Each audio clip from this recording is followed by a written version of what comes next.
insana min 'alaq alladzi 'allama bil qalam 'allamal insana ma lam ya'lam. Asyhadu an la ilaha illallah wahdahu la syarikalah wa asyhadu anna Muhammadan abduhu wa rasuluh. Allahumma salli ala Muhammad wa ali Muhammad, amma ba'd. Bapak sekalian, Bapak Ibu yang sangat berbahagia, kita bersyukur, kita bersua dalam keadaan sehat walafiat. Kita kirimkan selawat dan salam kepada junjungan kita Rasulullah Muhammad sallallahu alaihi wasallam, kita keluarga dan sahabat-sahabat yang mulia yang di perjalanan, di hati-hati supaya perjalanannya tetap lancar dan selamat. Terima kasih sekalian, pada kesempatan kali ini kita teruskan buku Syarah Bidayatul Hikmah kita. Yang minggu lalu kita sudah sampai di pembahasan halaman baru. Ya, jadi ada halaman baru yang dimulai dengan bahasa Arab lagi, masih berkaitan dengan pembicaraan univokal dan ekivokal. Karena ini adalah pembuktian pertama tentang pentingnya kata ada, dimulai dari penggunaan dari segi kata. Karena kalau dia runtuh di situ, maka secara otomatis runtuh pada semua penggunaan yang lain. Oleh sebab itu, maka Nasadra dan kemudian diteruskan oleh Allamah Tabatabai cukup panjang menjelaskan tentang kebenaran ataukah keunivokalan dari kata ada. Dan univokalnya kata ada ini adalah Ustadz, belum muncul ya. Screen-nya Ustadz. Oh, belum muncul ya? Iya, belum Ustadz. Ketika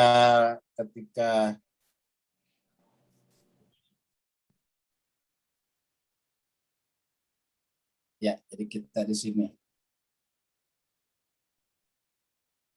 Nah, jadi ini kemarin kita sampai di sini. Ini masih membicarakan keunivokalan kata ada, karena keunivokalan kata ada ini harus dibuktikan dengan sungguh-sungguh, karena kata ada ini menjangkau segala sesuatu. Segala sesuatu. Pernah kita sampaikan kalau misalnya keunivokalan kata hewan hanya berlaku pada ya jenis hewan. Tanya kambing, sapi, gajah, hewan. Jadi kalau kita katakan gajah adalah hewan, sapi adalah hewan, maka kata hewan pada semua kalimat itu sama maknanya. Tetapi tentu hanya digunakan pada lingkup hewan. Saya tidak bisa digunakan pada tumbuh-tumbuhan. Tidak bisa kita mengatakan bahwa pohon mangga adalah hewan. Pohon rambutan adalah hewan. Pohon ceri adalah hewan. Tidak bisa. Hanya digunakan pada itu. Tapi kalau keunivokalan kata ada, ini berlaku pada apapun juga. Jadi ketika misalnya bisa dibuktikan bahwa secara bahasa, keunivokalan kata ada itu yang digunakan pada segala sesuatu, maka secara otomatis makna ada yang melekat di sana semua sama. Di kata ada pada tumbuhan, pada mangga, kata ada pada sapi, pada gajah, kata ada pada yang lain itu sama maknanya. Di kata ada yang muncul di sana. Tidak ada perbedaan makna sama sekali. Nah, kalau itu bisa dibuktikan berarti bahwa ketika kata ada itu adalah benar-benar universal, univokal, dan bisa diterapkan pada semua hal, kan berarti bahwa ada yang dimaksud adalah satu dan mencakup. Ingat, ada yang dimaksud adalah satu dan mencakup segala-galanya. Kita ulangi lagi, kalau kita menggunakan kata bisa, kalau kita katakan bisa ular, beda maknanya, beda yang kita maksud kalau kita katakan bisa mengangkat beban. Jadi jelas sudah berbeda. Tapi kalau misalnya kata ada bermakna sama ketika digunakan pada segala sesuatunya dan bermakna sama ketika digunakan pada segala sesuatunya, artinya univokal, namanya istirakihi bil makna, bukan pada lafaz tetapi pada makna, maka kita bisa pastikan bahwa segala sesuatu adalah tercakup oleh ada. Segala sesuatu tercakup oleh ada. Nah, jadi artinya ketika segala sesuatu tercakup oleh ada, maka ada itulah yang mendahului segala-galanya, dan ada itulah yang tetap ada ketika sesuatunya sudah tidak ada. Pernah kita sampaikan kemarin kalau misalnya kita bikin lingkaran yang berbicara tentang ada, misalnya kita ambil meja mengambil tempat di sana. Jadi ketika meja mengambil tempat pada ada sudah ada sebelumnya. Baru meja mengambil tempat pada kata ada. Ketika meja kita hancurkan, kata ada tetap ada. Ya, kita masih ingat sebelumnya, ya dari sini. Ya, kita sebelumnya punya gambar di sini. Ya, ini nih. Ya. Nah, kalau kita anggap ini kata ada, dan kita membuat di atasnya ini adalah gambar meja misalnya,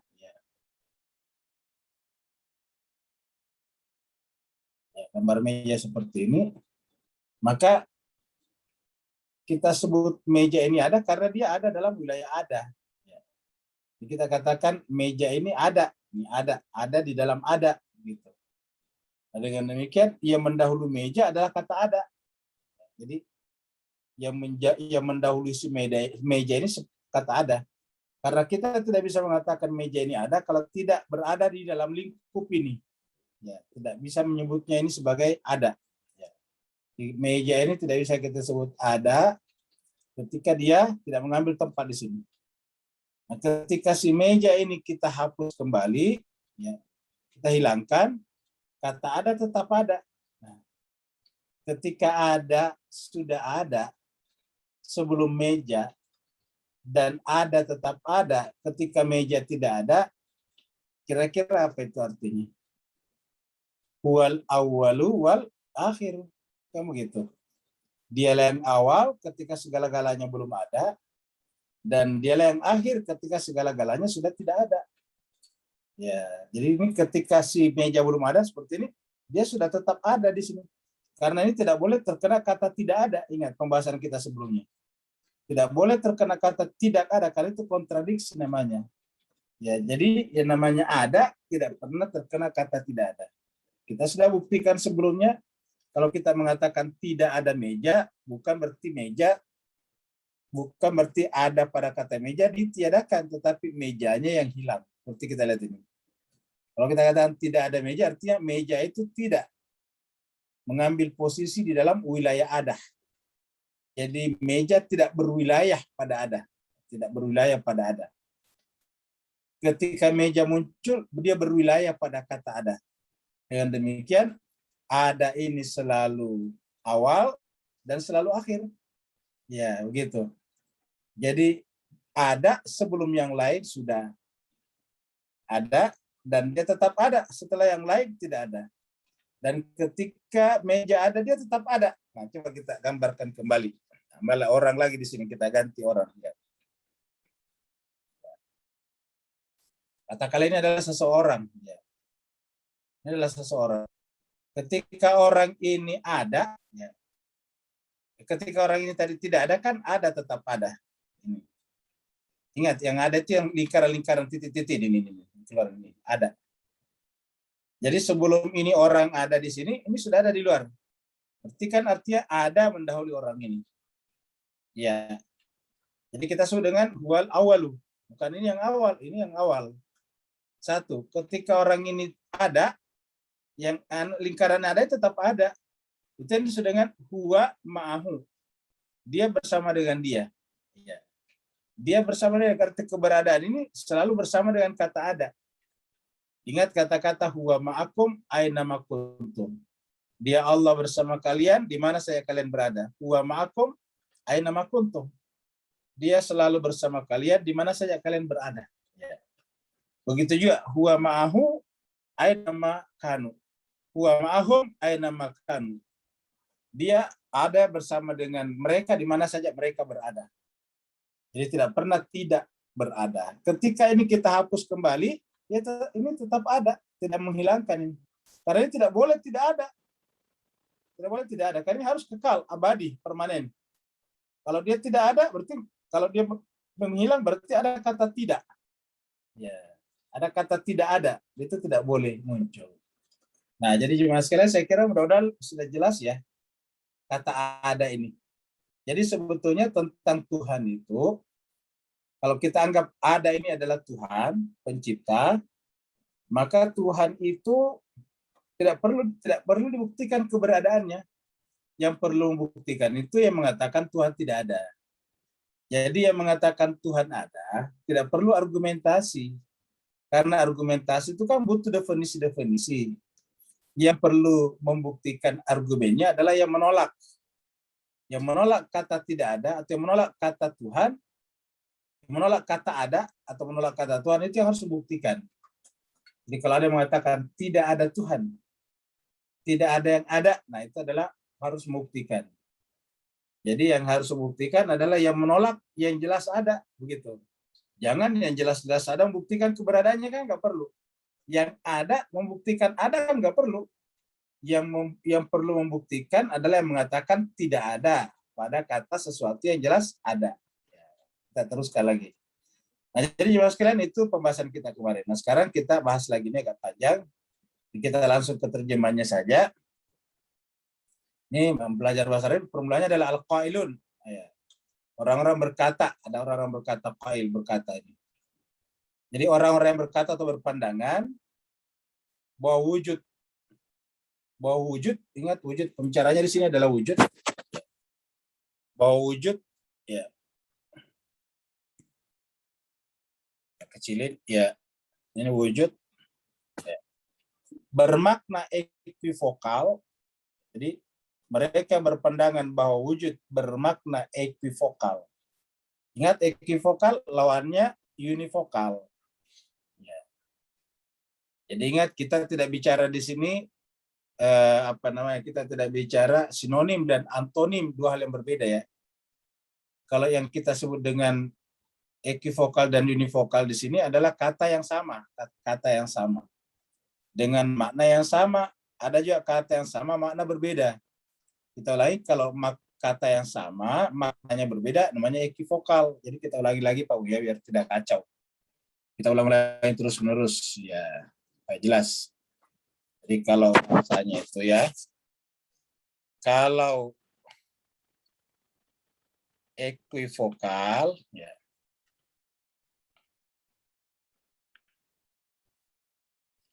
ekivokal itu adalah ya,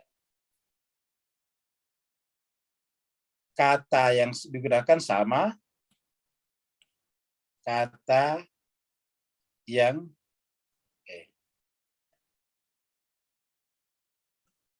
digunakan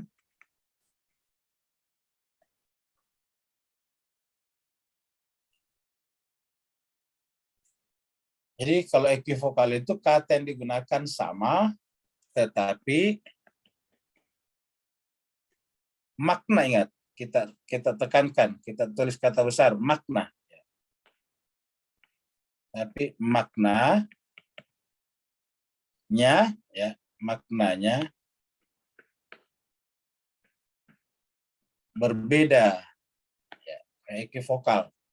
Jadi namanya ekivokal ya. Kita sudah sampaikan contohnya ya, paling gampang kata bisa ya, bisa karena bisa ini ya, kita sudah sampaikan, bisa ini bisa bermakna ya, kalau di Malaysia atau Singapura bisa bermakna boleh ya, boleh. Mereka menggunakan kata boleh lebih sering di Singapura, kata boleh ya, boleh ya. Kemudian racun, kemudian mampu, sanggup ya. Jadi bisa, ini paling tidak kita punya 3 kata yang sama, bisa, ini bisa gunakan untuk kata boleh. Jadi kalau di Singapura itu dan Malaysia pasti katakan boleh tak saya hadir. Nah itu berarti bisa. Tiap Artinya permintaan izin, boleh atau tidak? Itu boleh. Itu bisa. Kalau kita di Indonesia kan kebanyakan menggunakan kata bisa. Ya, bisa tidak saya hadir? Nah, itu kita kan biasanya berkata begitu. Ya. Nah, itu artinya bisa di kita menggunakan kata boleh kalau di Malaysia dan Singapura. Kemudian yang kedua racun. Ini sama, Malaysia, Singapura racun. Racun ular, bisa itu racun. Ya. Ketiga sanggup. Ya, saya bisa memanjat pohon yang tinggi ini. Nah, berarti saya sanggup. Saya bisa memanjat pohon yang sangat tinggi. Saya sanggup. Ya. Saya bisa menerbangkan pesawat Boeing 737. Nah, berarti saya sanggup. Nah, jadi itu kata bisa digunakan pada kata boleh saya datang. Ya, apa bisa saya datang maknanya boleh. Bisa ular maknanya racun. Bisa menerbangkan pesawat maknanya sanggup. Jadi begitu. Jadi kata bisa digunakan pada tiga hal yang berbeda, maknanya berbeda juga. Walaupun kata yang digunakan sama. Ya. Nah, sedangkan kalau univokal, jadi ini yang pertama tadi, ini pertama ekivokal. Yang kedua adalah univokal. Ingat, jadi kalau ekivokal hanya kata yang digunakan sama, tapi maknanya berbeda. Ingat, makanya disebut dengan equi. Ya. Kata equi, ya hanya sama saja. Kita mengatakan bisa saya datang, maksudnya bisa saya datang artinya boleh saya datang. Ya, bisa ular artinya racun ular. Bisa saya menerbangkan pesawat artinya saya sanggup. Nah, jadi kata bisa digunakan pada tiga yang berbeda, tetapi maknanya berbeda. Ya, ingat, maknanya berbeda. Kenapa? Karena hanya katanya sama equi, ininya saya sama. Ya, tetapi artinya berbeda. Kalau ekivokal satu kata tapi mengandung satu makna uni. Ingat kata uni. Vokal ini, kata ini mengandung satu makna saja. Ya. Tidak mengandung banyak makna. Jadi kita gunakan apa saja, jadi kita gunakan apa saja tetap sama. Ini vokal sama dengan, ya, ini kata yang digunakan sama dan dengan makna yang sama juga, bukan berbeda. Jadi kalau di sini kata berbeda ya maknanya. Kalau di sini adalah kata yang digunakan sama, ya. Kata yang digunakan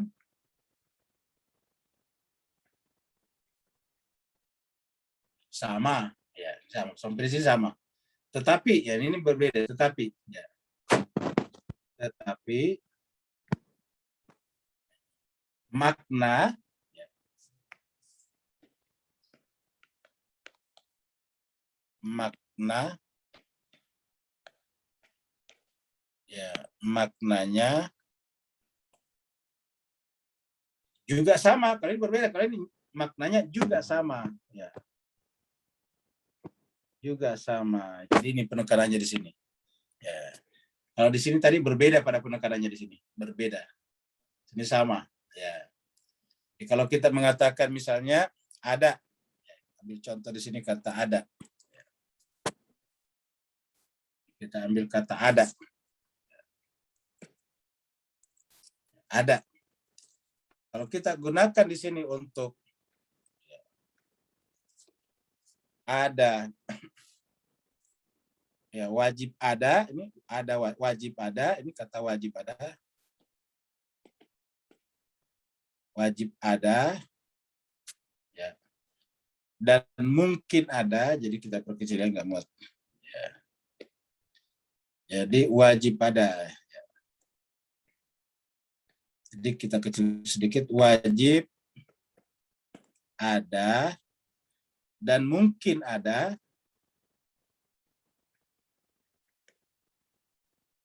Ya. Itu sama maknanya. Wajib ada, mungkin ada, atau misalnya kata tidak ada juga. Tidak, kalau kita tidak ada kan biasa kita menggunakan kata tidak ada. tidak ada. Ya. Jadi itu kata ada yang dibicarakan di sini sama. Ya. Ini sama maknanya, tidak berbeda. Ya, jadi kita lihat kata ada di sini ada sama. Ya, atau misalnya kita katakan pisang ada, ya kita katakan di sini pisang ada.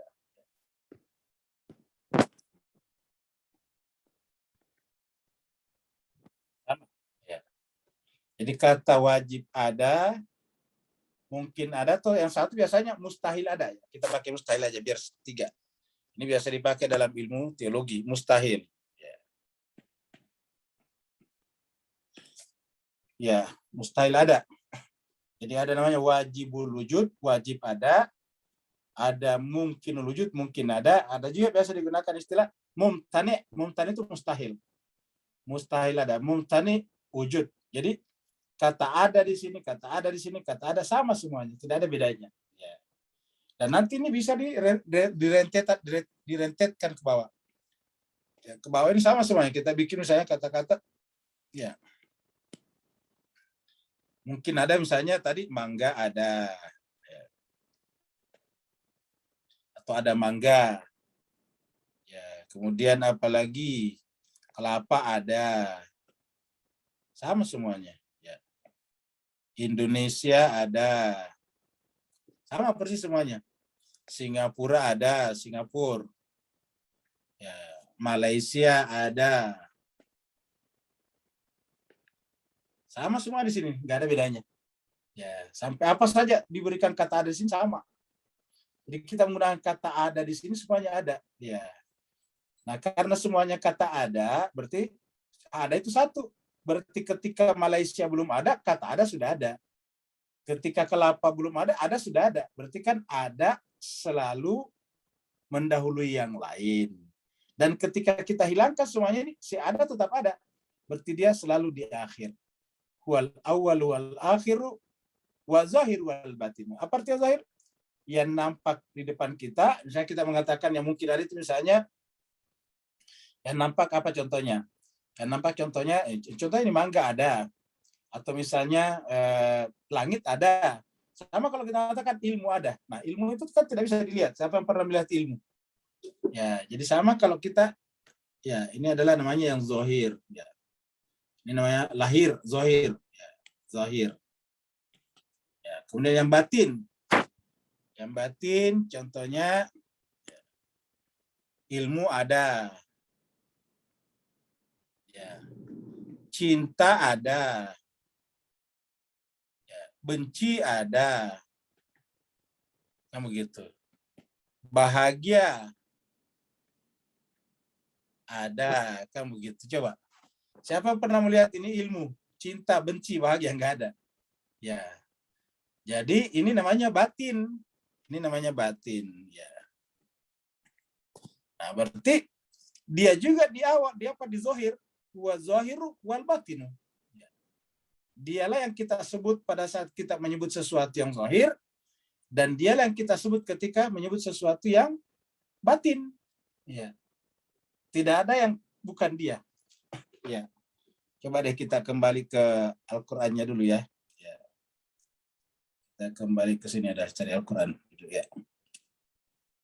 Kita lihat surat 57, itu kan surat 57. Surat Al-Hadid. Ya. Surat Al-Hadid, nanti ayat 3. Wal awwal wal akhiru. Jadi huwal awwal wal akhir. Dan ini dimulai dengan kata sabbah.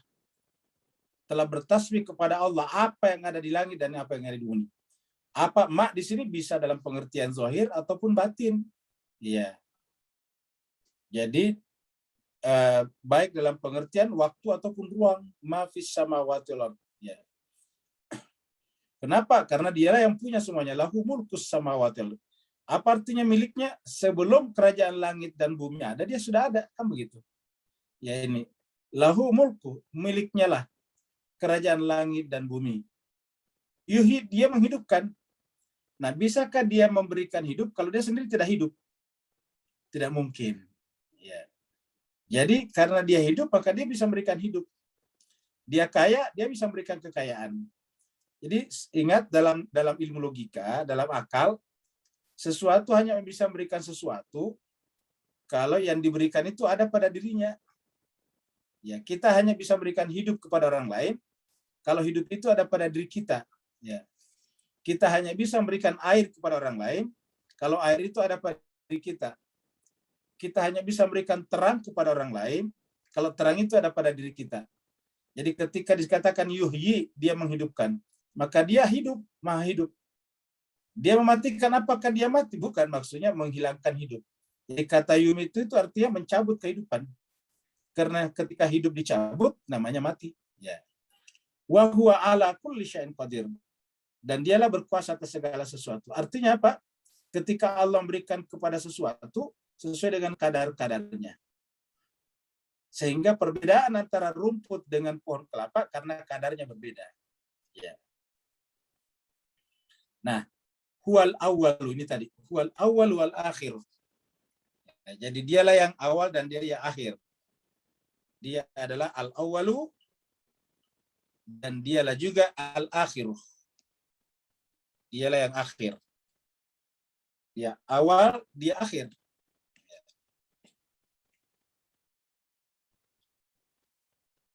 Dia awal dan dia akhir. Awal dan akhir.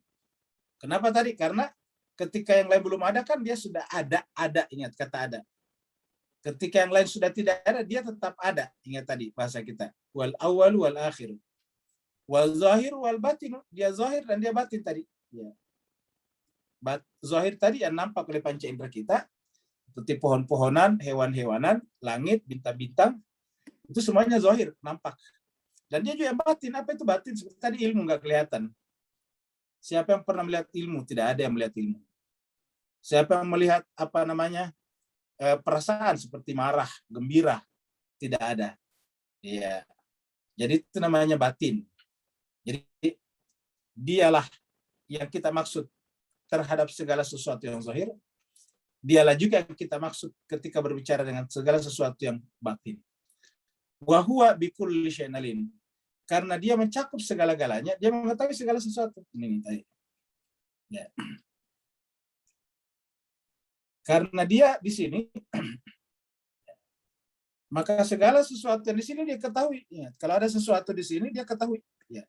Segi 4, segi 3, dia tahu semuanya di sini. Ya. Contohnya misalnya Pak Bu sekalian ya. Coba buka satu halaman di Word. Microsoft Word. Word, ya. Jadi kalau kita buka Word satu halaman, kita ketik di atasnya, si Word kenali. Ini sekian kata. Bahkan dia bisa tahu sekian huruf. Kenapa kira-kira itu ya? Kalau kita menulis, ya. Kalau kita menulis di di Word, ya, nah ini contohnya ada Word di sini nih. Ya, saya tunjukkan di sini. Ya. Ini ada Word. Ya. Nanti kemarin tulisannya saya posting nih tentang Afghanistan dan Taliban. Coba kita lihat.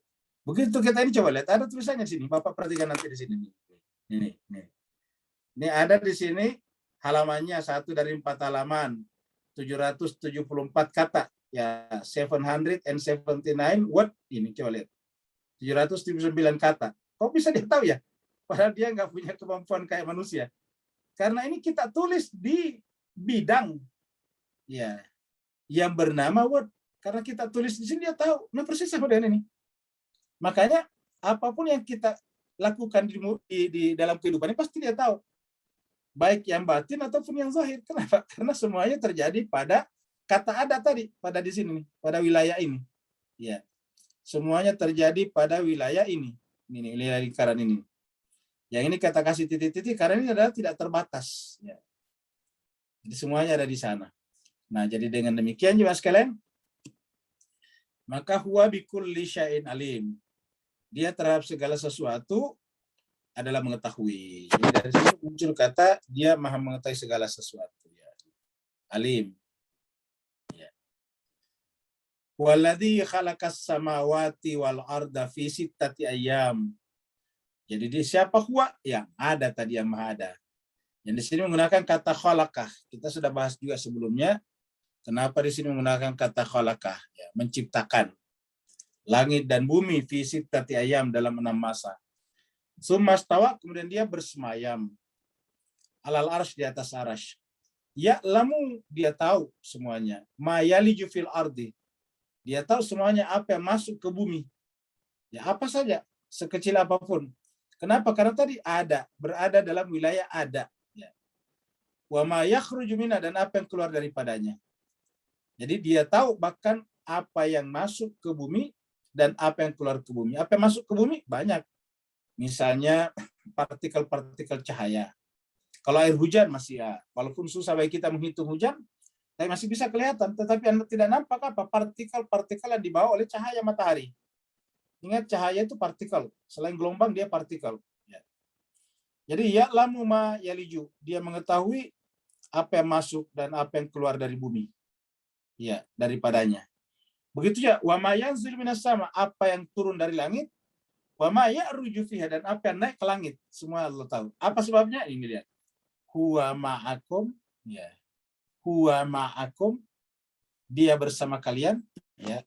Jadi Bapak Ibu sekalian, perhatikan kata-kata ini. Huwa ma'akum, ya. Dia ma'a bersama. Kata ma'a itu tidak berpisah ya. Dalam kata ma'a di sini tidak berpisah. Huwa ma'akum aina ma kuntum. Di mana saja kalian berada. Ya. Jadi di mana saja kita berada, ya, dia selalu bersama kita. Kenapa? Di mana saja kita berada kan di sini. Coba lihat. Di mana saja kita berada pasti dalam wilayah ini. Ya. Misalnya kita ada di sini, kita ada di sini, kita ada di sini, kita ada di sini, kita ada di sini. Pasti semuanya tahu. Tidak pernah kita tidak bersama dengan dia. Ya. Jadi huwa ma'akum aina ma kuntum. Wallahu bima ta'maluna basir. Dan dia Allah terhadap apa yang kalian kerjakan maha melihat.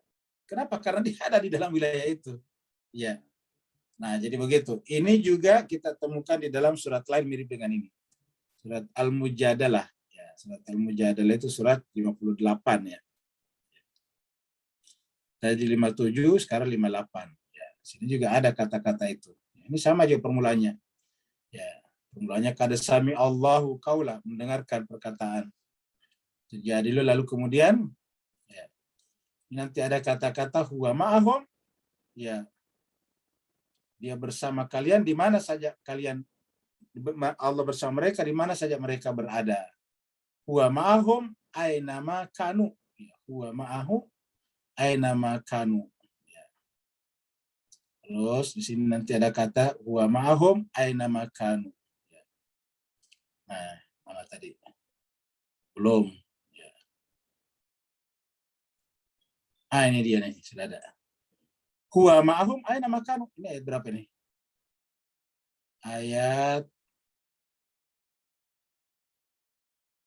Ini ayat 7. Jadi ayat 7. Jadi Al-Mujadalah, ini adalah surat 58 ya. 58. Kalau tadi kan 57, ayat 7. Jadi ayat 7 kita lihat tadinya. Huwa ma'ahum, jadi di sini penekanannya. Huwa ma'ahum aina ma kanu. Ya, ini. Ya. Huwa ma'ahum aina ma kanu. Dia Allah, dia ada bersama mereka di mana saja mereka berada. Kalau tadi sebelumnya huwa ma'akum aina ma kuntum. Sama kalian atau mereka sama saja. Nah, jadi yang bisa menjelaskan seperti semuanya ini hanya ini. Ilustrasi ini saja yang bisa menjelaskan semua itu tentang kata ada. Nah, jadi kita kembali lagi jemaah sekalian ke sini. Ya. Sekarang kita teruskan. Ya, jadi sudah tahu yang namanya univokal dan ekivokal Pak Bu ya. Jadi kita sudah tahu maknanya. Jadi ekivokal kata yang digunakan sama tetapi maknanya berbeda-beda. Kemudian kalau univokal kata yang digunakan sama tetapi makna yang dimaksud tetap sama. Jadi dimanapun digunakan kata itu maknanya tetap sama. Tapi kalau ekivokal kata itu sama tetapi digunakan pada tempat yang berbeda, maknanya berbeda juga. Ya, begitu. Nah, kita teruskan. Mereka yang berpendapat bahwa wujud, ini kata-kata wujud di sini kita sudah bahas, yaitu kata ada, ini wujud. Jadi bahwa wujud bermakna equivokal.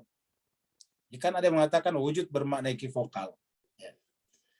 Jadi mereka yang berpandangan bahwa wujud bermakna equivokal.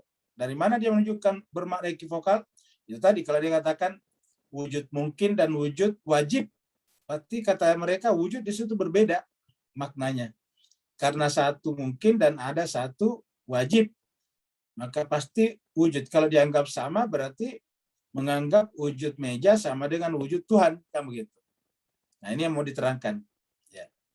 Jadi mereka yang berpandangan bahwa wujud bermakna equivokal, yaitu menggunakan makna yang berbeda di setiap penggunaan yang berbeda, saat diterapkan pada dua hal yang berbeda atau lebih, ya.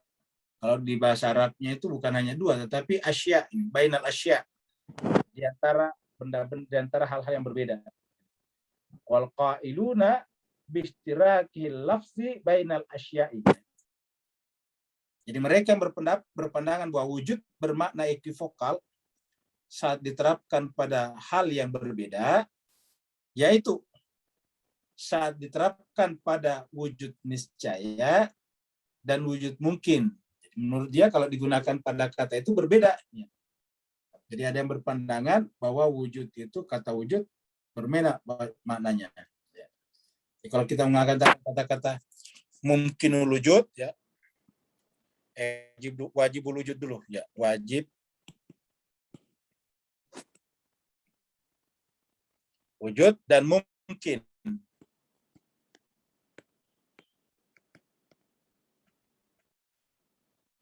Nah, kata mereka yang berpendapat bahwa kata wujud atau ada, ini kita tulis di sini kata ada.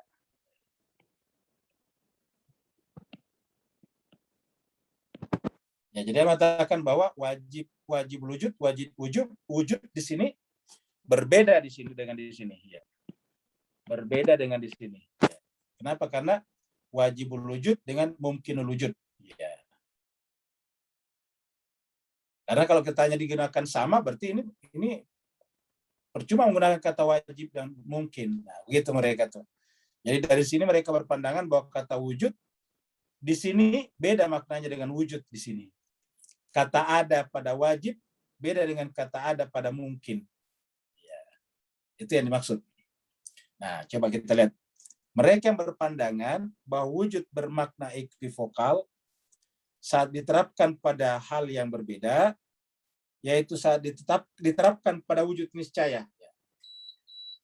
Diterapkan pada wujud niscaya, wajib wujud, dan wujud mungkin wujud ini, atau pada sifat-sifat wujud niscaya dan wujud mungkin, mengambil pendapat tersebut dengan maksud untuk menghindari kesimpulan adanya keserupaan atau kesesuaian antara sebab dan akibat. Dia katakan kalau kita, ini kan kalau kita bicara tentang sebab akibat, ya, Bapak Ibu sekarang kita mundur sedikit. Kalau kita bicara tentang sebab, ya, dan kemudian di sini ada akibat, ya, ada akibat.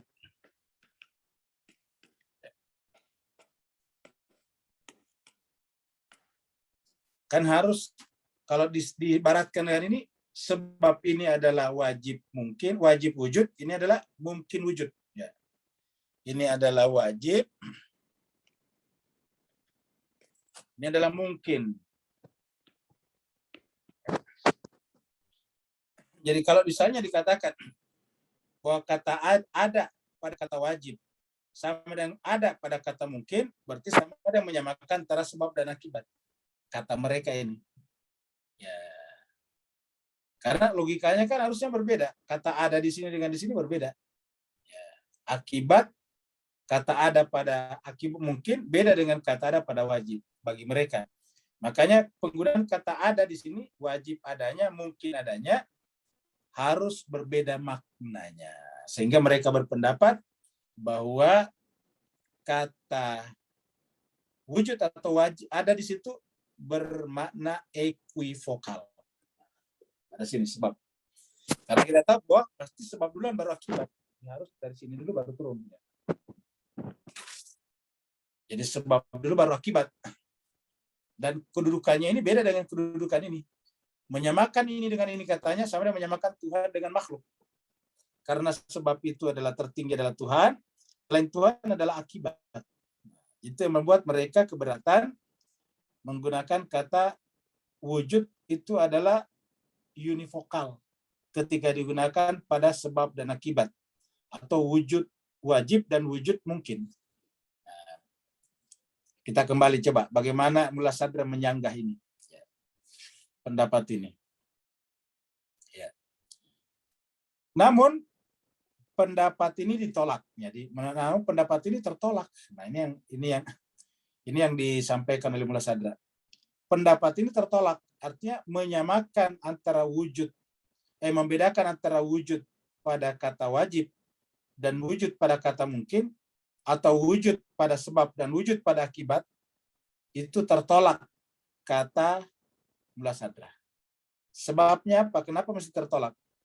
Karena menerimanya sama artinya dengan menanggalkan fungsi akal.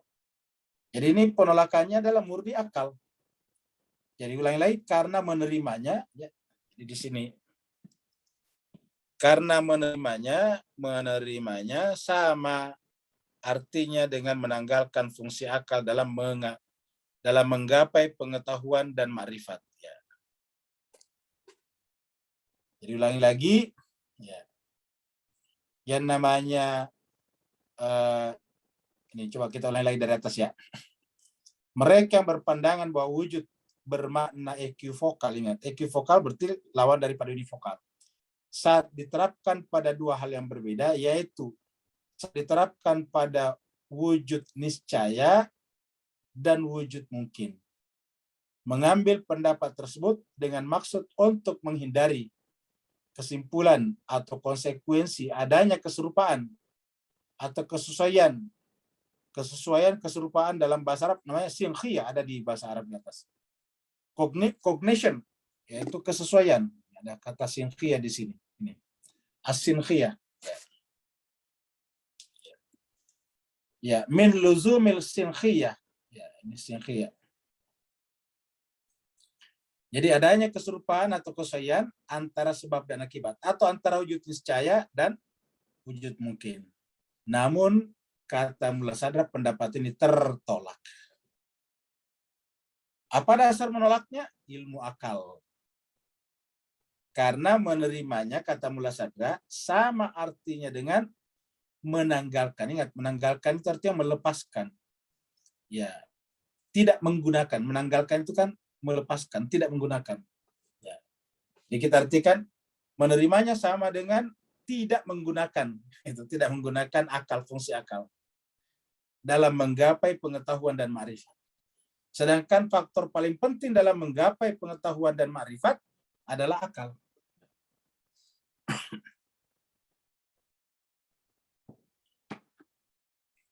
Penjelasannya sebagai berikut. Nah, ini penjelasannya. Penjelasannya adalah sebagai berikut. Jika dalam pernyataan,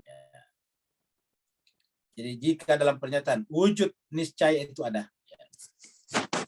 Jadi jika dalam pernyataan wujud niscaya itu ada, kita memahami kata ada di sini nih, kata ada.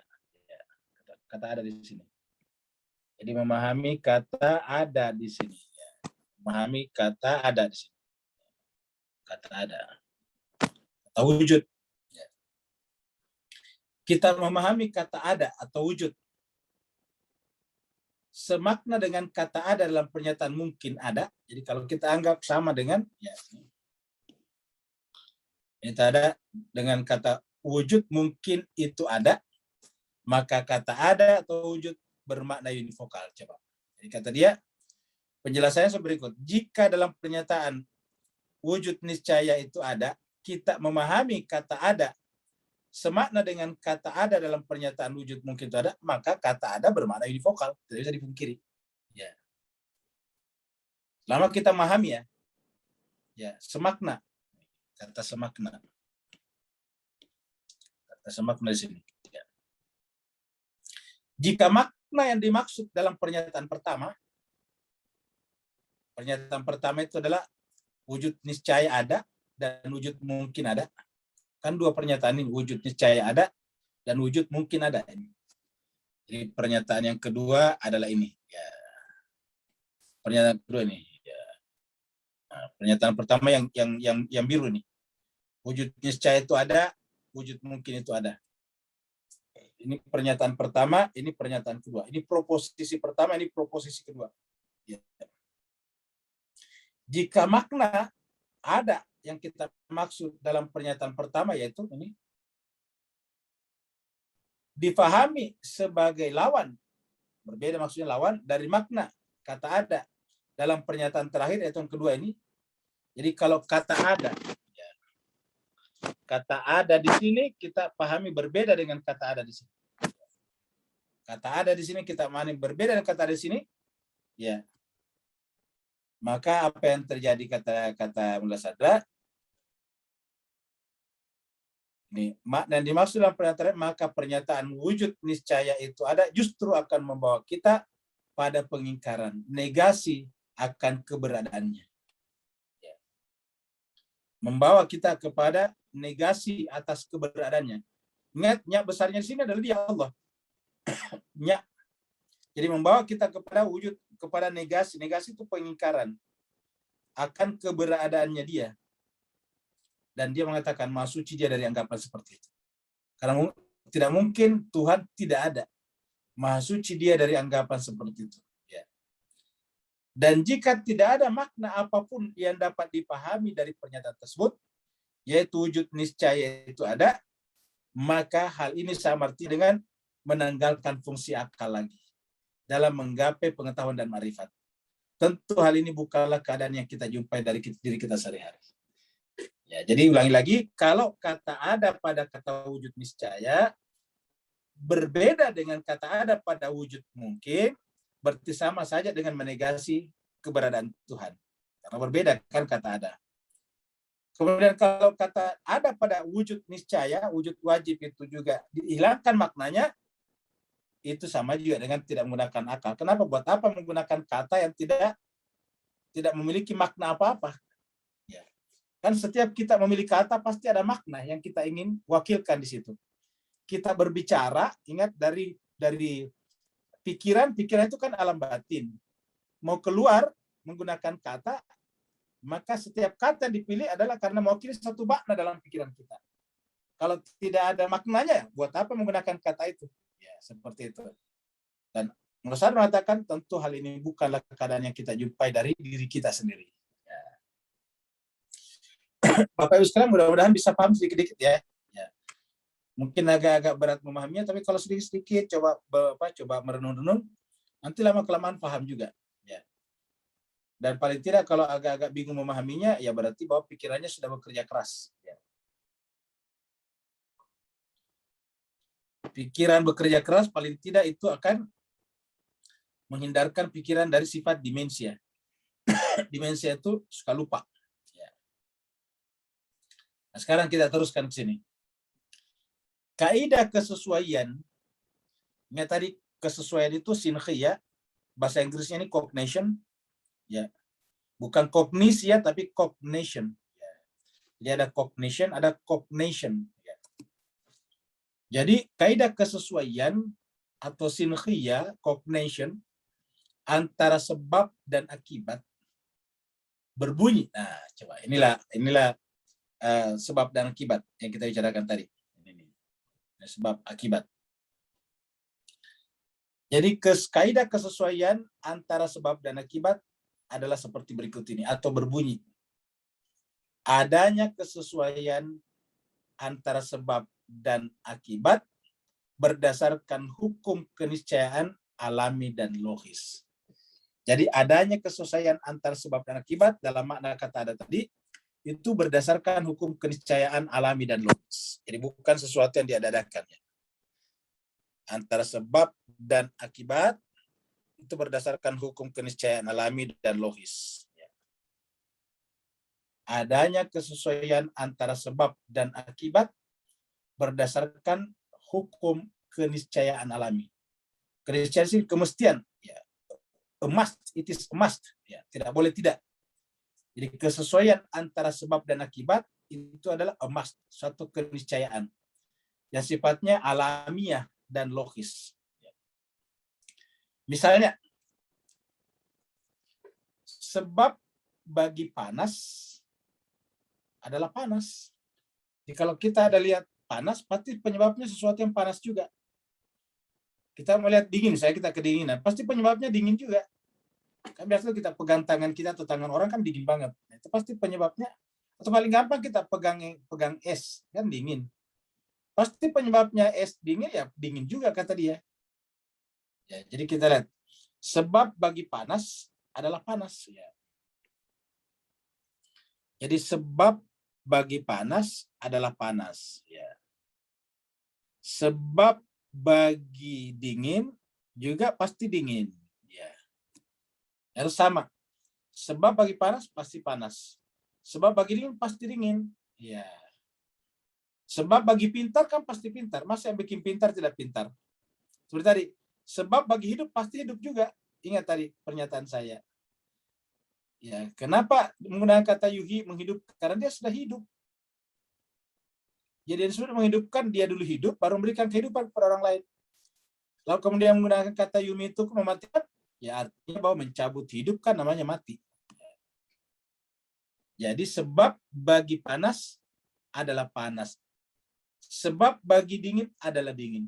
Sebab bagi hidup pasti adalah hidup. Ya.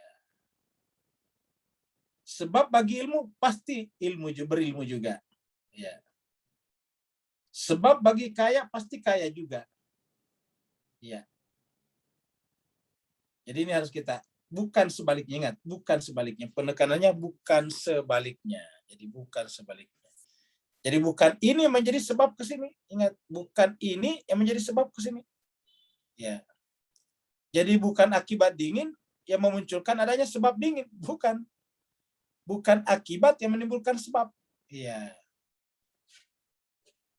Itu karena jika yang terjadi adalah kebalikannya, maka akan berkonsekuensi pada titik dua. Konsekuensi artinya berakibat pada. Berbuntut pada. Setiap sesuatu menjadi sebab bagi sesuatu yang lain. Iya. Jadi setiap sesuatu adalah sebab bagi sesuatu yang lain. Tidak terikat pada akibat. Atau setiap sesuatu bisa menjadi sebab bagi sesuatu yang lain. Ya, jadi menjadi kacau jadinya kan. Ya. Misalnya lapar. Lapar ini kan aslinya akibat. Ya. Hanya ini lapar ya. Ini adalah lapar. Lapar ini sebagai akibat. Ya. Jadi lapar ini adalah sebagai akibat, ini lapar. Sebagai akibat. Ya. Lapar sebagai akibat. Kalau lapar sebagai akibat dengan berpendapat tadi kebalikannya ini, ingat, berpendapat seperti tadi kebalikannya di sini, misalnya lapar dapat dikenyangkan oleh air sebagai sebab. Ya, kan harusnya kalau lapar bukan air yang menghilangkannya, tetapi makanan. Ya.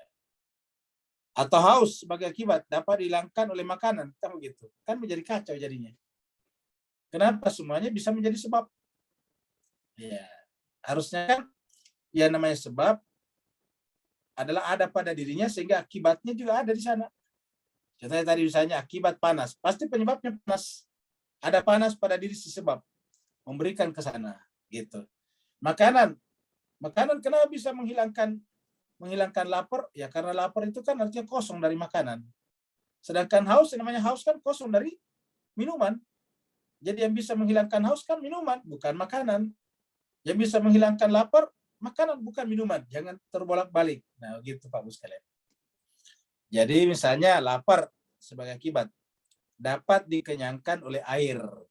Kalau misalnya semua bisa menjadi sebab yang lain. Atau haus sebagai akibat dapat dihilangkan oleh makanan. Dan ini pasti salah ya. Jadi berpendapat seperti ini jelas ini keliru ya. Karena menjadi kacau jadinya. Artinya setiap sesuatu bisa menjadi sebab bagi sesuatu yang lain. Ya. Hal ini berpijak pada suatu kaidah yang berbunyi. Hal ini berpijak pada suatu kaidah yang berbunyi, sesuatu yang tidak memiliki mustahil bisa memberikan. Bagus sekali kaidah ini. Kalau bapak-bapak paham kaidah ini bagus nih ya. Jadi ini bagus kita. Ya. Ini kaidahnya. Ya, ini kaidahnya namanya. Kita kasih tanda nih ya. Kaidah. Ini ada kaidah yang berbunyi ya. Sesuatu yang tidak memiliki mustahil bisa memberikan. Ya. Sesuatu yang tidak memiliki mustahil memberikan. Ya. Seperti tadi misalnya, ya. Ini hidup, akibat sebagai hidup. Kan kita ini adalah hidup di sini. Ya. Hidup. Hidup ini adalah akibat. Tentu pemberinya di atas sebabnya adalah hidup juga di sini. Ya. Ingat, karena yang hidup ini banyak, pasti yang di atas ini hidupnya tidak terbatas. Kan ada katak hidup, jamur hidup, tumbuhan hidup, harimau hidup, kan banyak sekali. Nah, berarti sumbernya kan pasti hebat sekali. Maka sumber yang maha hidup ini pasti luar biasa, disebut dengan maha hidup. Kenapa? Semua yang hidup pasti berasal dari dia. Tidak mungkin hidup ini diberikan atau didapatkan oleh benda-benda atau makhluk hidup kalau sumbernya tidak memiliki hidup. Ingat kaidah ini tadi. Sesuatu yang tidak memiliki mustahil bisa memberikan. Saya bilang tadi, kalau kita tidak punya air, tidak mungkin memberikan air kepada orang lain. Kalau kita tidak punya uang, tidak mungkin memberikan uang kepada orang lain. Kalau kita tidak punya ilmu dagang, tidak mungkin memberikan ilmu dagang kepada orang lain. Kalau kita tidak punya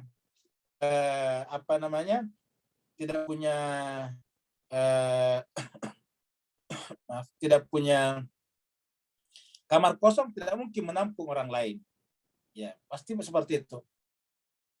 Jadi sesuatu yang tidak memiliki mustahil bisa memberikan. Jadi makanya harus si sumber dulu yang memiliki. Makanya misalnya kalau kita mau jadi guru, kan kita harus belajar dulu sebagai guru sumber. Ya. Sumur, kenapa sumur itu disebut sumur? Karena dia ada airnya. Kan namanya sumur kan sumber. Jadi kalau kita sebut sumur, sumber air. Kan berarti pasti ada airnya. Tidak mungkin sumur memberikan kita air kalau dia tidak ada airnya. Begitu. Ya. Tidak mungkin sapi memberikan kepada kita daging kalau yang namanya sapi tidak punya daging. Gitu. Ya.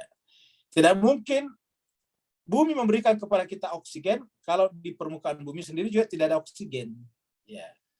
Jadi sesuatu yang tidak memiliki mustahil bisa memberikan. Ini kaidah ini penting. Sesuatu yang tidak memiliki mustahil bisa memberikan.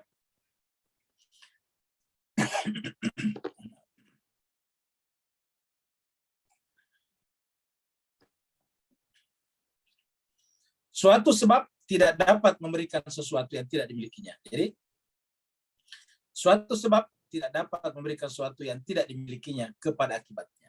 Ya. Jadi, suatu sebab ya, tidak dapat memberikan sesuatu yang tidak dimilikinya kepada akibatnya. Jadi, apa yang ada pada akibat pasti ada pada sebab. Apa yang ada pada akibat ada pada sebab. Jadi misalnya di sini akibat bergerak, ini pasti penggeraknya ini. Ya. Pasti si sebab memiliki daya, kemampuan yang luar biasa menyebabkan bisa bergerakkan ini. Gitu. Jadi suatu sebab tidak dapat memberikan sesuatu yang tidak dimilikinya kepada akibatnya. Ya, jadi kita simpulkan di sini bahwa sebab ini harus memiliki sebelum akibatnya. Kalau ini semuanya kita pahami, Pak Bus, ini mengantarkan kita kepada pemahaman tentang ketuhanan. Dan menunjukkan bahwa apa yang kita saksikan di akibat adalah nama lainnya tajalliyat daripada sebab. Benar nggak kira-kira Pak Bus? Kan coba perhatikan ini. Suatu sebab tidak dapat memberikan sesuatu yang tidak dimilikinya kepada akibat. Berarti semua yang kita temukan pada akibat adalah cermin dari apa yang ada pada sebab. Ya, bahasa kita selalu akibat ini adalah tajalliyat, tajalli daripada sebab. Ya. Sehingga setiap kita melihat akibat, hakikatnya yang kita saksikan adalah sebab. Ya. Inilah yang disebut tadi, yang disebut dengan kemana saja kau menghadap, yang kamu saksikan adalah dia. Ya. Coba deh, kita angkat kembali ayat ini. Ya. Kita angkat kembali surat Al-Baqarah. Ya. Ayat 115. Ya. Surat Al-Baqarah, surat 2. Surat 2, ayatnya 115. Surat Al-Baqarah 2, 115. Walillahil masyriq wal maghribi. Timur dan barat adalah kepunyaan Allah. Di kata-kata kepunyaan Allah di sini artinya bahwa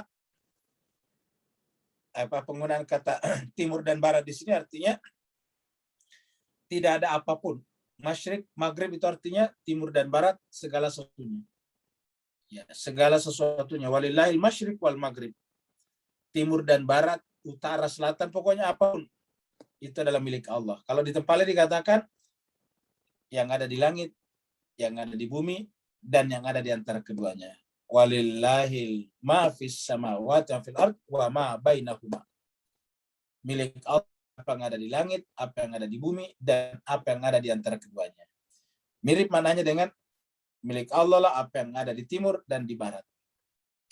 Nah, karena semua yang ada ini adalah milik Allah, kepunyaan Allah, fa'ainama tuwallu, maka kemana saja kalian menghadap. Ya. Fa'ainama tuwallu, kemana saja kalian menghadap. Ya. Fa'ainama tuwallu, fasamma wajhullah. Yang kamu temukan di sana adalah wajah Allah. Ya. Yang kamu temukan di sana adalah wajah Allah. Fasamma wajhullah, maka di sana itu adalah wajah Allah. Satu di situ yang kamu temukan di situ adalah wajahnya Allah. Jadi apa saja timur dan barat, ya itu adalah wajah Allah. Kenapa? Wajah Allah itu akibat daripada Allah. Jadi segala sesuatu ini adalah akibat. Ya, jadi kita bisa simpulkan, ya, bahwa ini al-masyriq, ya, ini adalah akibat. Ini adalah akibat. Ini namanya akibat. Sedangkan yang ini namanya sebab. Ya, sebab. Ya, ingat tadi. Semua yang ada pada akibat itu ada pada sebab. Ya. Jadi yang kita saksikan di akibat, hakikatnya adalah Allah. Nah, sama dengan ini. Lillahil masyriq wal maghribu, fa'ainama, kemana saja tualu kamu menghadap, fasama, maka di situ. Saya kita lihat kupu-kupu di situ. Kita menyaksikan semut di situ. Ya. Kita menyaksikan lebah di situ. Jadi apa? Sama itu di situ. Ya. Sama itu di situ, over there, kira-kira gitulah kalau bahasa Inggris. Di situlah, there, di situlah. Ya. Kita menyaksikan laba-laba, di situlah wajah Allah. Jadi kalau kita menyaksikan semut, menyaksikan wajah Allah. Jadi bagaimana mungkin kita bisa dengan seenaknya mengganggu semut, mengganggu lebah dan sebagainya. Coba. Fasamma wajhullah. Apa saja. Kemana saja kamu menghadap. Ya. Fa'aina matwallu fasamma wajhullah. Kalau Bapak Ibu sekalian, kita sudah berbuat seperti ini, maka segala sesuatu menyatu padu dengan diri kita. Ya. Karena kita pun adalah wajah Allah. Melihat kuku kita, melihat diri kita, melihat postur kita, itu juga wajah Allah. Merasakan adanya kata saya itu dari Allah. Jadi tidak ada apapun dalam diri kita yang bukan bersumber dari Allah. Fa'aina matwallu fasamma wajhullah. Ya. Kemana saja kamu menghadap. Masuk kata menghadap di sini bisa bermakna juga melihat. Kemana saja kau menghadap atau melihat, bahkan yang batin juga, apa saja, bicara tentang ilmu, bicara tentang rasa bahagia, rasa senang, rasa cinta, rasa macam-macam, semuanya fasamma di situ adalah wajah Allah. Fa inna ma tuwallu fasamma wajhullah.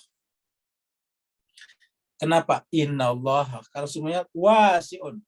Apa artinya wasi? Luas, menjangkau semuanya. Itu tadi lihat kata ada. Wasi. Ingat kata ini tadi. Ya. Ingat tadi kata-kata ini. Ya. Ya. Jadi kita kembali lagi ke sini selalu gambar ini. Oh, kejauhan ke atas ya. Ya. Nah, ini dia. Jadi ini kita bandingkan ini tadi. Inna Allah semuanya wasi. Wasi kenapa wasi tadi? Meluas ini, tak terbatas ini. Jadi apa saja. Ya. Jadi kita melihat ini fasam wajhullah, fasam wajhullah, fasam wajhullah, fasam wajhullah, fasam wajhullah. Apa sebabnya? Dia wasi. Ya. Dia luas sekali, menjangkau semuanya. Dan dia alim, dia tahu. Ingat tadi perumpamaan kita dengan Word, Microsoft Word, mengetik. Ya, kemana saja kita lakukan pasti diketahui. Coba jemaah sekalian kalau kita mempelajari bahasa seperti ini, gampang menerangkan seperti ini. Ya. Jadi fa'aina matwallu fathamma wajhullah. Innallaha, sungguhnya Allah wasi'un alim. Sungguhnya Allah wasi', maha luas, alim, lagi maha mengetahui. Ya. Tapi sayangnya ada yang mengambil selain Allah, maka itu salah ya sebagai Tuhan. Jadi inilah saya kira yang sejalan tadi dengan pembahasan ini. Ya. Jadi kita ulangi lagi, suatu sebab tidak dapat memberikan sesuatu yang tidak dimilikinya kepada akibatnya. Jadi semua yang ada pada akibat harus ada pada sebab. Contohnya kita menyaksikan kembang, kan yang kita rasakan apa? Keindahan. Kan tidak mungkin Allah tidak maha indah. Bagaimana Allah memberikan keindahan kepada kembang kalau dia sendiri tidak indah. Kecerdasan, bagaimana mungkin Allah memberikan kecerdasan kepada manusia kalau dia sendiri tidak memiliki kecerdasan, kepintaran, ilmu. Iya. Jadi semua yang diberikan kepada kita ada pada dia. Manusia apa? Kekuatan. Bagaimana mungkin Tuhan berikan kekuatan kepada kita kalau dia tidak maha kuat? Kearifan, bagaimana mungkin manusia ada yang arif sementara Tuhan tidak menjadi sumber kearifan? Semuanya. Maka dikumpulkan semuanya ini namanya Asmaul Husna. Yang sempurna memiliki ini adalah manusia suci. Ya. Makanya manusia suci adalah merupakan apa? Tajalliyat sempurna dari sebab. Ya, dari dia. Begitu. Nah, kita teruskan lagi sedikit. Ya, ini masih ya, sampai di sini ya.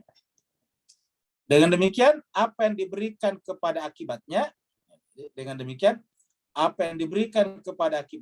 niscaya ia miliki. Semua yang diberikan kepada akibatnya dia miliki. Ya. Bahkan lebih tinggi dan lebih sempurna dari apa yang diberikan kepada akibatnya. Jadi ulangi lagi, apa yang diberikan kepada akibatnya, pasti niscaya ia si sebab memilikinya. Bahkan lebih tinggi dan lebih sempurna yang ada pada sebab daripada yang diberikan kepada akibatnya. Apa yang diberikan oleh sebab kepada akibatnya? Apa yang diberikan oleh sebab? Apa yang diberikan oleh sebab kepada akibatnya? Apa yang diberikan oleh sebab kepada akibatnya? Niscaya, mesti, pasti sesuai dengan keluasan wadahnya. Maksudnya sesuai dengan keluasan wadah akibat. Allah berikan kekuatan kepada semut sesuai dengan kadarnya sebagai semut. Allah berikan kekuatan kepada harimau sesuai dengan kadarnya sebagai harimau. Jadi sesuai dengan keluasan wadahnya dan kemampuan menerimanya. Ini yang disebut dengan la yukallifullahu nafsan illa wus'aha. Ini tidak lain adalah makna kesesuaian sinkhiyah cognition antara sebab dan akibat. Jadi harus ada kesesuaian. Jadi inilah yang dimaksud dengan kesesuaian. Ya. Jadi kesesuaian sinkhiyah cognition antara sebab dan akibat. Antara sebab dan akibat. Wujud akibat memiliki kesesuaian dengan wujud sebab. Wujud akibat memiliki kesesuaian dengan wujud sebab. Ya. Karena wujudnya diberikan oleh sebabnya. Maksudnya wujud akibat diberikan oleh sebabnya. Sebagaimana si sebab memilikinya. Walaupun yang dimilikinya tidak sempurna. Ya. Maksudnya akibat. Walaupun yang dimiliki sang akibat tidak sempurna. Tentunya kesesuaian ini tidak terjadi secara mutlak. Karena bagaimanapun luasnya wujud akibat tetap saja tidak seluas wujud sebab. Ya. Ini menarik Bapak Ibu sekalian ya. Jadi tentunya kesesuaian ini tidak secara mutlak karena. Ingat Bapak Ibu sekalian kalau kita belajar dulu matematika ada namanya sama dan sebangun. Ya. Jadi sebangun tapi tidak sama. Contohnya gini. Ya. Ya, ini namanya kita bikin segitiga di sini. Ya, ini segitiga. Ini namanya sebangun dengan ini. Sorry.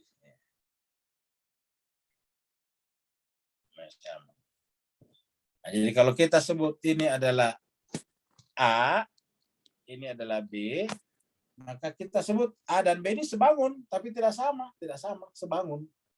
Bangunannya sama, tapi tidak, bangunannya serupa, tapi tidak sama. Karena lebih besar dari ini. Tetapi artinya apa? Hukum-hukum yang bekerja di sini sama dari sini. Hukumnya di sini sama, hukum segitiga, siku-sikunya sama. Ini pakai Pitagoras, di sini pakai Pitagoras bisa. Sini pakai kosinus, di sini pakai kosinus juga. Gitulah kurang lebih kayak gitu. Jadi ini adalah serupa. Ya, begitu.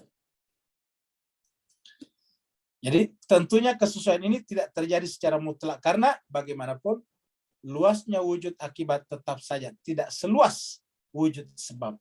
Sehingga ia tidak akan mampu menerima semua yang ada pada sebab. Ingat, tidak mampu.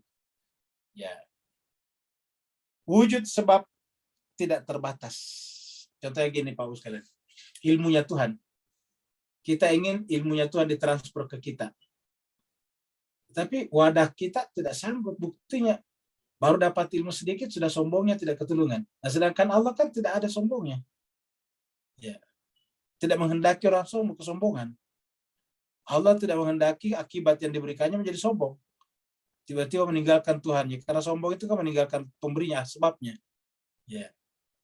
Jadi, kalau Tuhan berikan kepada ilmu kepada kita, wah kita bisa menjadi Fir'aun. Karena sedikit saja ilmu yang kita miliki, kita sudah sudah seakan-akan lupa kepada Tuhan. Apalagi kalau diberikan banyak. Nah, jadi wujud sebab tak terbatas, mana tadi? Ya, ini. Sehingga ia tidak akan mampu menerima semua yang ada pada sebab. Jadi, luasnya wujud akibat tetap saja tidak seluas wujud sebab. Ya, ingat, luasnya wujud akibat tetap saja tidak seluas wujud sebab. Sehingga ia sisi akibat tidak akan mampu menerima semua yang ada pada sebab. Wujud sebab tak terbatas, sementara wujud akibat terbatas. Ya, jadi ini. Jadi wujud, kesimpulannya di sini, wujud sebab tak terbatas, sementara wujud akibat terbatas. Wujud sebab tak terbatas, wujud akibat terbatas. Ya. Nah, jadi Bapak Ibu sekalian, mudah-mudahan ini bisa membantu kita untuk memahami bagaimana memahami Tuhan luar biasa sebetulnya kalau kita pikir-pikir dengan ini. Jadi kita ini tidak apapun yang bisa kita klaim sebagai diri kita. Semuanya Allah sebetulnya. Nggak ada. Di mana saja, apa saja, itu adalah Dia semuanya. Huwa ma'akum aynama kuntum, huwa ma'ahum aynama kanu. Iya, semuanya adalah Dia. Tidak ada apapun selain Dia. Ya. Jadi apa sih sebetulnya membuat kita tiba-tiba merasa ada? Kita tidak ada. Yang ada hanya Allah. Ketika kita sudah tidak merasa ada di hadapan Allah, terjadilah namanya fana. Ya, ingat, fana. Fana itu artinya apa? Kita meniada. Kita menegasikan keberadaan kita karena yang ada sungguhnya hanya Dia. Itu yang disebut dengan fana. Ketika kita fana, maka yang ada hanya yang kekal, yang permanen, yang baqo, yaitu Allah Subhanahu wa taala. Mudah-mudahan jemaah sekalian ini bisa memberikan pengertian sedikit demi sedikit kepada kita menyangkut masalah wujud Allah Subhanahu wa taala. Terima kasih, yang mau bertanya dipersilakan. Assalamualaikum Ustaz. Waalaikumsalam warahmatullahi wabarakatuh. Silakan. Barakallahu fiik. Afwan. Satu soalan Ustaz. Beri pencerahan takwania sikit tentang masalah andai kata dibutakan mata zahir lalu dicelikkan mata batin, apakah yang terlihat tentang wajah Allah yang kekal abadi tadi itu? Barakallahu fiik. Afwan. Baik. Terima kasih banyak. Bagus ini pertanyaan Pak Nur ya. Jadi kalau kita butakan mata lahir kita, jadi andai kata mata lahir kita dibutakan, ya. Lalu kemudian mata batin kita dibuka. Dicoba andaikan kita menutup mata lahir panca indera kita, lalu mata batin yang melihat. Apa kira-kira yang terjadi? Coba Bapak Ibu bisa bayangkan. Ya. Sebab yang membuat kita tertipu dan terhijab dari Allah sebetulnya adalah panca indera kita. Jadi panca indera ini adalah menjadi hijab terbesar, ya, di dalam melihat. Pertanyaannya kalau begitu, apakah kita harus mematikan, meng-off-kan mata kita selama-lamanya, meng-off-kan kuping kita selama-lamanya? Kan tidak mungkin juga karena kita masih hidup di dunia, masalahnya di situ. Nah, jadi ini adalah dilema namanya. Ini adalah dilema. Kita bicara panca indera. Ya.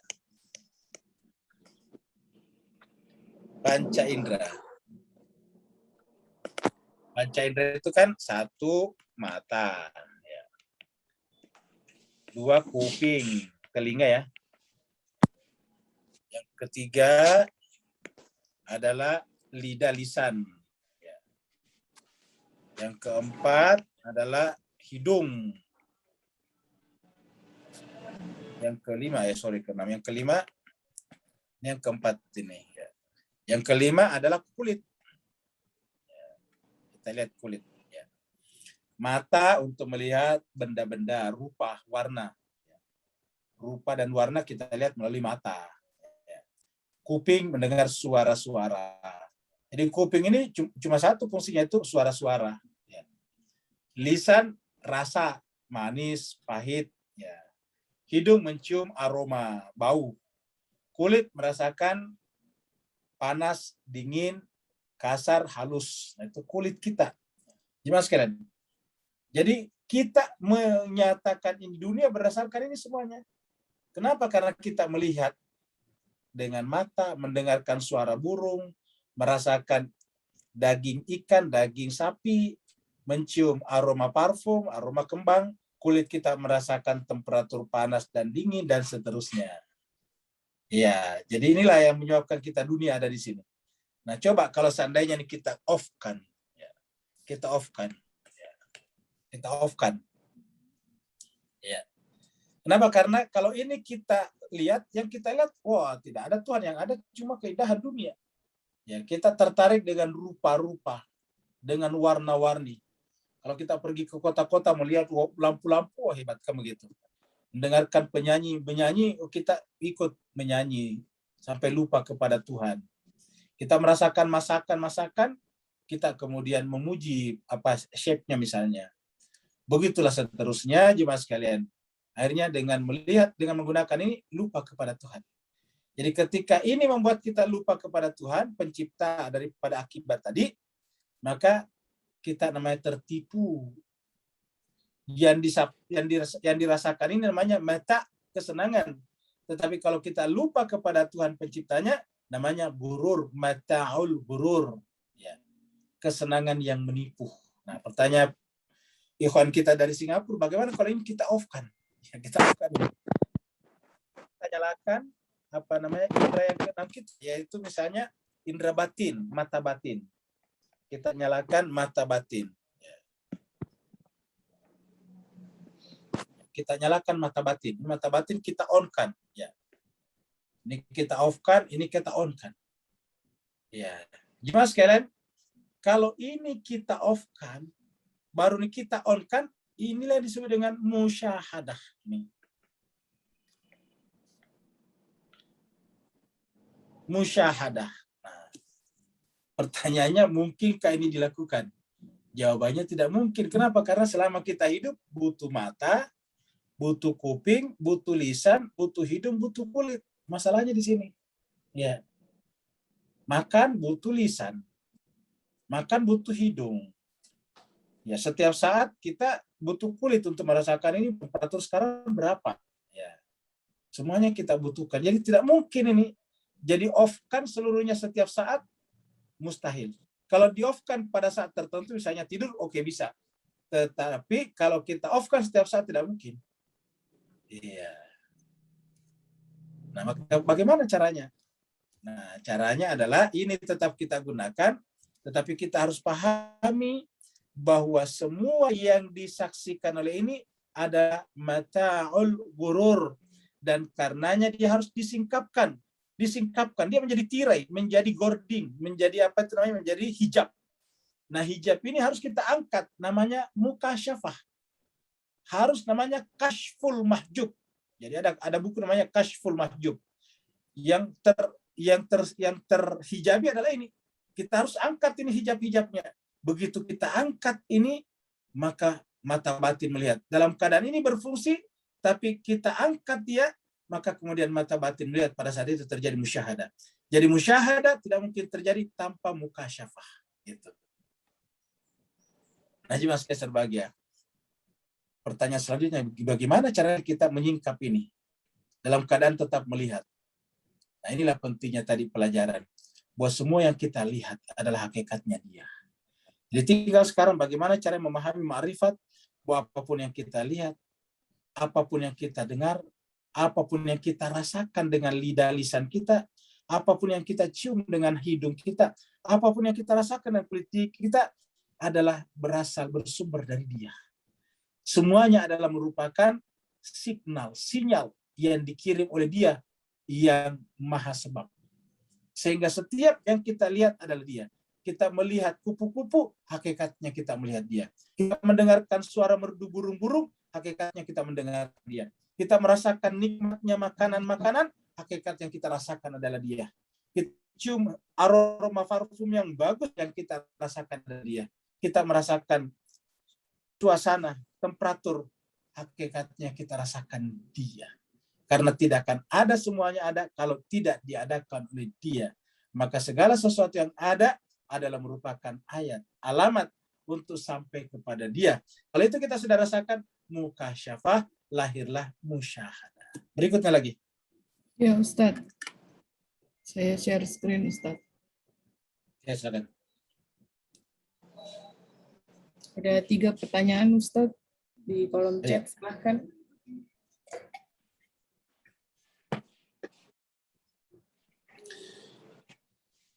Ada Sinta. Ya. Jadi kalau melihat situasi sampai saat ini, kebanyakan orang menganggap Taliban sekarang univokal. Nah, betul, jadi bagus ini. Kalau bicara Taliban ya, jadi dia menganggap Taliban sekarang dengan dulu itu univokal, padahal harusnya equivokal. Nah, benarnya. Jadi sebetulnya sih kayak begini, kalau Taliban aslinya memang sih sebetulnya adalah perlawanan rakyat Afghanistan. Ingat, Taliban itu aslinya adalah perlawanan rakyat rakyat Afghanistan terhadap kolonialisme atau terhadap intervensi pihak luar. Ini harus kita pahami. Ya. Ingat, kalau setiap perlawanan murni dari dalam negara itu kan berarti orisinal, namanya original. Ya. Perlawanan orang Melayu, Malaysia dulu terhadap Inggris misalnya, itu kan murni orang Melayu, apapun sukunya. Karena di Melayu ini kan sudah banyak suku-sukunya di daerah Malaysia dan Singapura. Ada Cinanya, ada Indianya, ada Arabnya, macam-macam. Itu kita anggap sebagai orang tempatan, coba melawan intervensi pihak luar. Kalau di Indonesia ini adalah apapun sukunya, Jawa, Makassar, Sunda, semuanya sama-sama merasa tertekan dengan perilaku Belanda yang bersifat represif. Maka perlawanan itu disebut dengan perlawanan original dari dalam. Nah, Taliban awalnya seperti itu. Ya. Tetapi dia disusupin. Nah, penyusupnya masuk melalui kelompok yang namanya Al-Qaeda, dipimpin oleh Osama bin Laden. Al-Qaeda ini tadinya dibentuk oleh CIA juga. Jadi siapa sebetulnya yang menyusupinya? Dan Al-Qaeda ini, Osama bin Laden, dia bukan orang Afghanistan, orang luar, Saudi. Coba. Najwa jadi di situ. Jadi Taliban menjadi tercemar dulu gara-gara pihak luar. Makanya saya membaca-baca berita daripada pernyataan tokoh-tokoh Taliban sekarang sudah menolak keterlibatan pihak luar di dalam organisasinya. Ya sudah benar ini. Karena kalau menerima pihak luar dalam organisasinya bisa menyusup masuk ISIS lagi. Ya, ISIS masuk menjadi Taliban, melakukan peledakan-peledakan. Nah, akhirnya yang tercoreng adalah Taliban. Nah, begitu. Udah benar. Yang kedua dari Mbak Laila, Bu Laila. Ya, Allah terima itu kasih gaib. Ustaz. Ya? Ya, terima kasih Ustaz. Ya, sama-sama Sin ya. Nah, bagus ini bisa menggunakan kata univokal dan ekivokal pada Taliban, luar biasa nih. Ya. Salut. Lagi viral Allah soalnya. itu, ya? Lagi viral soalnya. Iya, betul. Allah itu gaib. Ya. Allah itu gaib. So gaib-gaibnya dan nyata, betul sekali, bagus ini. Dia gaib tapi nyata. Kata gaib itu artinya panca indera tidak sanggup menjangkaunya. Ingat, saya ulangi lagi, bukan Allah, bukan zatnya Allah yang tidak bisa dijangkau oleh panca indera. Tetapi panca indera kita tidak sanggup menjangkau zatnya. Bukan hanya panca indera, bahkan akal pikiran kita tidak sanggup menjangkau zatnya. Kenapa? Karena zatnya itu sangat-sangat sederhana, very simple. Ya. Sangat-sangat sederhana. Ingat, kalau sederhana sesuatu tidak bisa dijangkau. Contoh misalnya, benda-benda kecil seperti atom. Karena saking halus tidak bisa dijangkau mata kita. Walaupun atom sebetulnya materi juga, tapi karena halusnya tidak mampu dijangkau. Jadi semakin simple, semakin sederhana sesuatu, semakin tidak terjangkau oleh alat-alat indera manusia. Makanya benar ini dikatakan Bu Laila, Allah itu gaib, segaib-gaibnya tetapi nyata. Dengan senyata-nyatanya, betul sekali. Setuju. Ya, ada hadis qudsi yang menyatakan, barang siapa yang tidak mengenal aku di bumi, tidak akan mengenal aku di langit. Mohon penjelasannya. Sudah benar. Jadi siapa yang tidak mengenal aku di bumi, tidak akan mengenal aku di langit. Artinya, kalau dia tidak mengenal Allah di bumi, kan berarti bumi ini terpisah dengan Allah. Berarti dia percaya kepada filsafat realisme. Gitu. Karena kalau dia hanya berhenti di bumi ini, artinya bumi ini satu-satunya adalah alam, tidak ada alam di luar itu, kan berarti tidak mungkin mengakui adanya alam langit, alam samawi, alam non-materi. Dan ini yang disebut dengan filsafat materialisme, filsafat realisme, filsafat positivisme, dan sebagainya. Ya, semuanya berhenti di situ.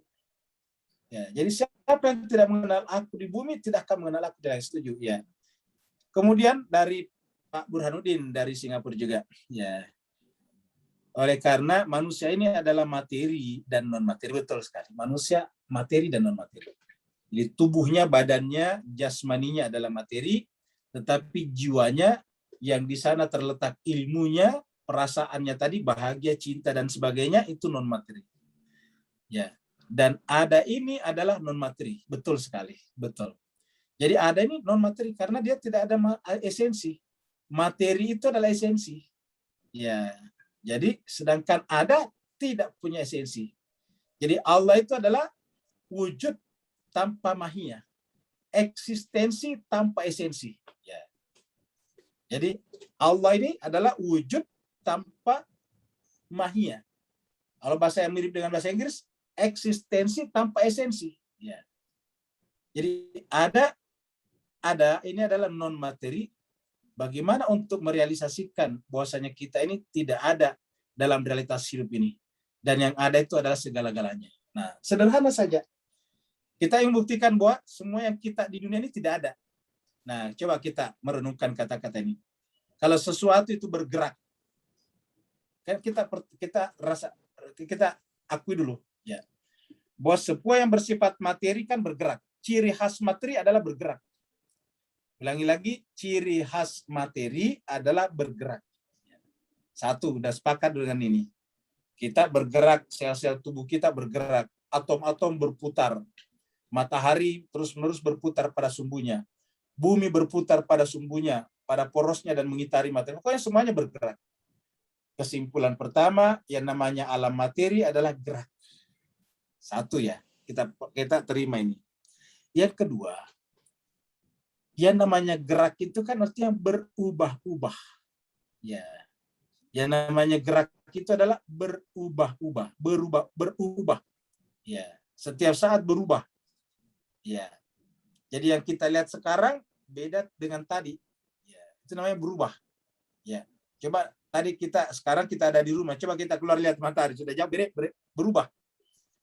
Posisi matahari tadi waktu awal belajar beda dengan sekarang. Kenapa? Berubah. Ya. Bumi kita sebetulnya berubah terus-menerus. Kita bercermin dan membandingkan foto kita 10 tahun yang lalu, beda, berubah. Ya. Coba kita sekarang bercermin. Baru kita lihat foto kita 10 tahun lalu, beda. Wajahnya beda. Ya. Kenapa? Karena terus berubah. Ya. Jadi tanda gerak adalah berubah. Segala sesuatu yang berubah kan berarti tidak pernah terdefinisikan dengan tetap. Berarti dia tidak ada. Ulangi lagi, setiap yang berubah hakikatnya tidak ada. Ya, contohnya saja kita mengambil satu biji mangga. Kita mengambil biji mangga, petik dari pohon, simpan di depan kita. Apa yang kita sebut mangga? Kita katakan ini saya punya mangga. Ya, mangga itu masih hijau. Coba kita buka, besok bangun lihat, mangganya yang kemarin kok sudah tidak ada, padahal barangnya masih ada. Sekarang mangganya berubah jadi agak orange, menjadi agak kuning, mulai mengkal, mulai apa itu namanya itu belum matang tapi sudah mulai mengkal. Coba, nah kan berarti mangga yang kemarin sudah tidak ada yang hijau. Besoknya lagi kita lihat lagi, ternyata sudah mulai merah. Nah, bukan hanya warnanya, rasanya juga. Pertama kali kita petik kecut, asam. Besoknya sudah mulai agak manis. Besoknya lagi sangat manis. Nah, coba. Berarti kan mangga yang pertama hilang, sudah tidak ada, sudah berubah. Nah, berarti kan tidak ada mangga yang kita sebut itu. Iya, jadi setiap yang berubah hakikatnya tidak ada, setiap yang ada hakikatnya tidak berubah. Ulangi lagi, setiap yang bergerak hakikatnya tidak ada. Kenapa? Karena dia berubah, dan setiap yang ada hakikatnya tidak berubah. Seperti itu. Terima kasih banyak Bapak Ibu sekalian. Kalau tidak ada lagi, kita akhiri sampai di sini. Karena kita akan masih berjumpa sebentar pada jam 7.30 untuk belajar ilmu irfan. Mudah-mudahan Bapak Ibu sekalian, pelajaran-pelajaran kita ini bisa menambah sedikit wawasan kita sedikit demi sedikit. Yang penting kita tambah, lama-kelamaan akan menggumpal dan menjadi sempurna pada jiwa kita, sehingga bisa kita gunakan untuk memahami realitas yang ada di sekitar kita. Terima kasih banyak. Wa'alaikum minkum. Mohon maaf atas segala khilaf dan salah. Wassalamualaikum warahmatullahi ta'ala wabarakatuh. Waalaikumsalam. Waalaikumsalam. Terima kasih Ustaz.